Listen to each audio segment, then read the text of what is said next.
Hello everyone, I hope you're having a wonderful day.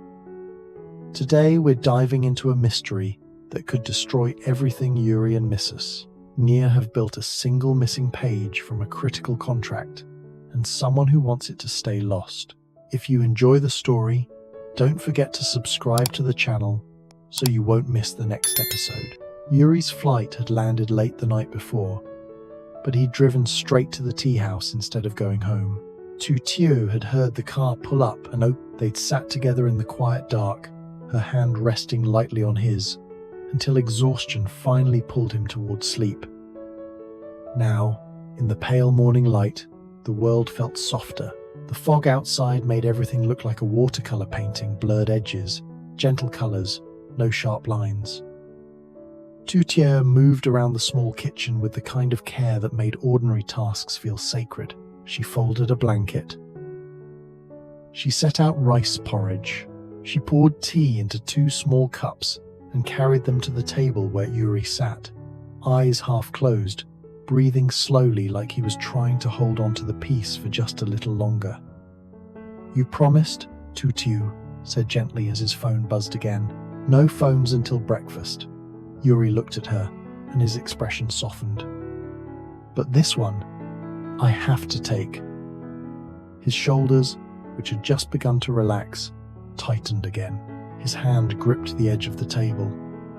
"What do you mean the page is missing?" Yuri said, voice quiet but strained. Tu Tieu set down the teapot carefully and moved closer. She didn't interrupt, didn't ask questions. She just stood near enough that he could feel her presence, steady and calm, like an anchor in rising water. He stared at the phone in his hand, like it had just delivered news from another world. He looked up at her, and there was a kind of exhausted tenderness in his eyes. The company's biggest contract, 1 page is missing, and without it, everything could fall apart. Tu Tieu sat down across from him. She didn't panic. She didn't gasp. She simply poured more tea into his cup and said, "If it's paper, it can be proven." Then, slowly, he nodded. "You're right." He reached across the table and took her hand.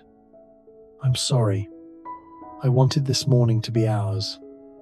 "It still is," Tu Tieu said. "Eat something. Then we'll figure it out." By the time Yuri arrived at the construction company office, the mood was already tense. The legal department looked like a storm had just passed through file folders spread across desks. Binders open, someone on the phone speaking in clipped, urgent sentences. A junior staff member was flipping through a thick contract binder for the 3rd time, face pale and fingers trembling slightly. Yuri walked in calmly, his presence alone seeming to slow the chaos just a little. "What's the situation?" he asked, voice even. The department head looked up, relief and worry mixing on her face. "Yuri, thank God. It's the Riverside Development contract. We were preparing the final version for external submission this morning, and we realized page 17 is missing." "Page 17, Yuri repeated. Not a question, just acknowledgement. "It's the liability and penalty clause," she continued, voice shaking slightly. "The page that protects us if the vendor defaults. Without it, the contract could be challenged. Or worse, someone could claim we agreed to terms we never signed." Yuri moved closer to the desk and looked at the binder. It was clean. Too clean. The edges where page 17 should have been didn't look torn or damaged. They looked deliberate, like someone had removed it carefully with a blade or simply never placed it there at all. "Who handled this binder last?" Yuri asked. The staff member swallowed hard. "It's been through multiple hands. Mrs. Nghia's team prepared the original. Then it went to the archive room, then back to legal for final review." Yuri's chest tightened at the mention of his mother's team, but his face stayed calm. "Do we have a digital copy?" "We're checking now," the department head said. "But the archived scan might be an earlier draft, if this page was added later and never scanned." Then we need the chain of custody, Yuri said firmly. Who signed it out? Who signed it back in? Every step. The department head nodded quickly, grateful for the clear direction. I'll get the logs. By mid-morning, the tension had spread through the building like smoke under a door. Word traveled fast in a company under pressure, and soon everyone knew the contract was incomplete.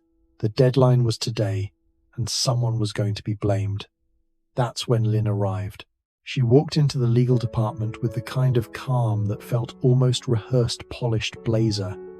Hair pulled back neatly, expression concerned but controlled. She carried a tablet under one arm and a leather portfolio in the other, and when she spoke, her voice was smooth and reasonable. I heard about the missing page, Lynn said, setting her things down on the table. The department head hesitated, glancing at Yuri. We're still gathering information. Lynn tilted her head slightly, as if considering the problem from multiple angles. Then she said, quietly but clearly, this contract was prepared under Mrs. Nghia's old filing system, wasn't it? The room went still. Yuri's eyes sharpened, but he didn't raise his voice. What are you suggesting? Lynn's expression remained pleasant, but there was something cold underneath it, like frost on glass. I'm not suggesting anything. I'm simply noting that the archive system has been... Nghia's team handled the early stages. It's possible something was misfiled or overlooked. One of the staff members, a woman who had worked with Mrs. Nghia for years, looked down at her hands, her face flushing with hurt and embarrassment. Yuri stepped forward slightly, not aggressive, just present. We don't accuse without proof, he said gently but firmly. We investigate. We gather facts. We protect people while we search for the truth. Lynn's smile tightened, just for a second, so brief that anyone not watching closely might have missed it. Of course, she said smoothly. I only want to help. Then help us find the chain of custody log, Yuri said, his tone still calm. Let's see who touched the binder, and when. Lynn's eyes flickered, but she nodded gracefully. Good idea. Mrs. Nghia sat in her office with the door half open, listening to the murmurs in the hallway. She had already heard about the missing page. She had also heard Lynn's thinly veiled accusation, and she had felt the familiar weight of a paper trap closing around her. But she did not panic. She did not shout. She simply sat at her desk, folded her hands, and thought. When Yuri knocked softly and entered, she looked up with calm, steady eyes. I'm fine, Mrs. Nghia said. Sit. Yuri sat, and for a moment they simply looked at each other. Then Mrs. Nghia spoke, her voice low and clear. They want us to hurry, to sign an amended version, to move on and forget. I know, Yuri said. We will not hurry, Mrs. Nghia continued. We will slow down, and we will see clearly. Yuri nodded, relief washing over him. His mother's calm always grounded him. Mrs. Nghia reached for a notepad and began writing in her careful handwriting. Here's what we do. You gather every digital archive version of the contract. Email trails, drafts, anything that mentions page 17. Done, Yuri said. I'll ask Chen, he's loyal and careful, to check the sign-out logs, printer logs, and copy room records. Someone touched that binder. There will be a trace. Yuri leaned forward slightly. And Tu Tieu? Mrs. Nghia's expression softened. Tu Tieu has a gift for seeing patterns. Ask her to compare the language in the current contract with older similar projects. If something was changed or removed, she might notice what we miss. Yuri felt a surge of gratitude and love for this woman who, even under attack, still thought strategically and kindly. We fight with truth, he said quietly, echoing her words from long ago. Nghia smiled, small but real. Yes, always. That afternoon, Tu Tieu sat at the tea house table with papers spread carefully around her. A scanned version of the contract, an older project contract from 2 years ago. The current printed copy with the missing page marked by a blank space in the binder. She worked slowly, methodically, her finger tracing lines of text as she compared clauses. A tea kettle sat on the stove, whistling softly. She paused, poured herself a cup, and returned to the papers. And then she saw it. The missing page wasn't random. It was page 17, the exact page that outlined penalties if the vendor failed to deliver materials on time. The page that named a specific supplier, the page that would have made it very difficult to switch vendors mid-project without triggering financial consequences. Tu Tieu's heart beat a little faster. She checked the older contract. That project had used a different supplier, one with a strong reputation. But the current contract before the page went missing had listed a vendor she didn't recognize. She opened her phone and searched the vendor's name. The results were sparse. A generic website. No reviews, no project history. And then she found a business registration record. The vendor had been incorporated just 6 months ago. One of the listed partners was a name she recognized from Yuri's descriptions. Someone connected to Mr. Tuan's network. Tu Tieu sat back, her breath shallow. Someone had removed that page to erase the penalty clause, to make it easier to renegotiate, to shift the project toward a vendor that would benefit Lynn and Mr. Tuan. She reached for her phone and texted Yuri. "I found something." By evening, the pressure inside the company had reached a breaking point. The board convened an emergency meeting, and Mr. Tuan stood at the head of the table, his voice urgent and controlled. He said, "If we delay, we lose the project. The client will walk. Miss us." Nghia sat quietly, hands folded, watching. Lynn, seated nearby, leaned forward with a sympathetic expression. "I understand the concern about the missing page, but we can't let one piece of paper destroy months of work. I've prepared a replacement page, a revised liability clause that protects us while allowing flexibility."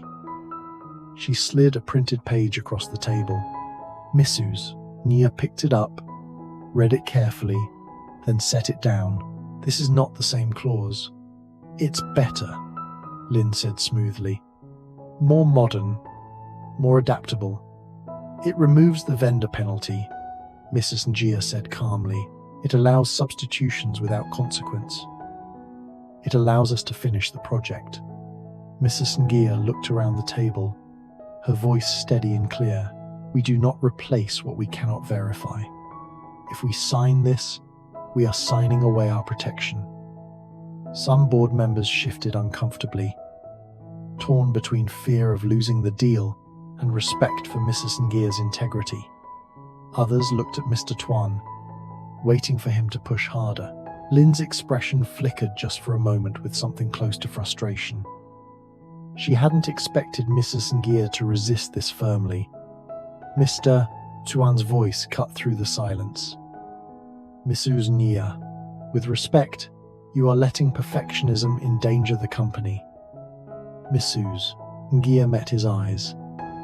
"I am letting truth protect it." Late that night, Yuri sat on the steps outside the company building, his phone in his hand. He was exhausted, the weight of the day pressed down on his shoulders like a heavy coat he couldn't take off. His phone rang. "Tu Tieu." "Hi," he said softly. "Hi," Tu Tieu replied, her voice like a warm hand on his back. "Are you okay?" Yuri exhaled slowly. "I don't know. They want me to sign the replacement page. They're saying if I don't, I'm choosing principle over people's jobs." "But you'd be choosing truth," Tu Tieu said gently. "I know," Yuri whispered. Then Tu Tieu said, "Put the phone down for 5 minutes. Just sit, breathe, let your heart stop shaking." He said quietly, My heart stops shaking. Then I'll keep speaking, Tu Tieu said. You're not alone in this. Your mother is strong. I'm with you, and the truth is still there, waiting to be found. Yuri felt tears prick his eyes, but he didn't let them fall. Thank you. Eat something, Tu Tieu said. Rest. Tomorrow we keep looking. Okay, Yuri said. Okay. Mrs. Nghia sat alone in her office long after everyone else had gone home. A single lamp cast soft light across her desk. She stared at the papers in front of her, but her mind was somewhere else, somewhere years ago. She remembered a dispute, a smaller project, a vendor who had tried to change terms midstream. Back then, the company had been newer, more vulnerable. Her late husband had been alive, and together they had made a decision. Critical contract pages would be stored in the old safe in the back office. Not the main archive, not the digital system. The safe. Mrs. Nghyia's breath caught. The old safe. She stood slowly, walked to a locked drawer in her desk, and pulled out a small key ring. On it was a brass key she hadn't used in years. And beneath it, tucked into the corner of the drawer, was a folded piece of paper with a combination written in her husband's handwriting. She held the key in her hand, feeling its weight. If page 17 had been placed in that safe years ago for protection, or if someone had accessed the safe to remove it, the safe would tell her. Nghia looked toward the back hallway where the old storage room sat, dark and quiet. She whispered to herself, voice steady and determined, if that page is gone, the safe will tell me who touched it last. Yuri's peaceful morning with Tu Tieu shatters when he receives an urgent call. Page 17 of the company's biggest contract is missing. The page contained critical penalty clauses protecting the company from vendor defaults. At the office, Lynn subtly blames Mrs. Nghia's team for the loss. Creating division and fear, Yuri refuses to rush to judgment, demanding a full investigation instead. Tu Tieu carefully analyzes the contracts and discovers the missing page listed a suspicious vendor connected to Mr. Tuan's network. Someone removed it to enable renegotiation favoring Lynn's interests. Under intense pressure to submit by morning, Lynn proposes a replacement page that strips away protections. Nghia firmly refuses. We do not replace what we cannot verify. Late that night, Mrs. Nghia remembers something crucial years ago. Critical contract pages were stored in an old safe. If the page was taken, the safe will reveal who accessed it last.